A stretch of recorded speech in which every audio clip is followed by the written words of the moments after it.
వధువుగానే మారిపోవే ఈ క్షణం స్వయం వరం ఇవాళ సంబరం ఈ క్షణం స్వయం వరం ఇవాళ సంవరం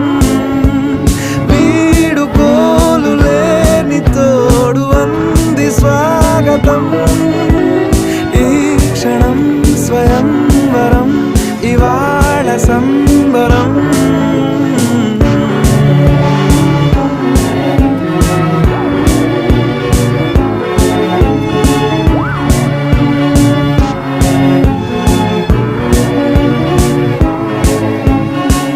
ఇవాళ నింగిలోని తారా తళుక్కు మంది ఎదురుగారా వయస్సు తీరికుండదారా హాయ్ హాయ్ హాయ్ సొగస్సు పంచుతున్న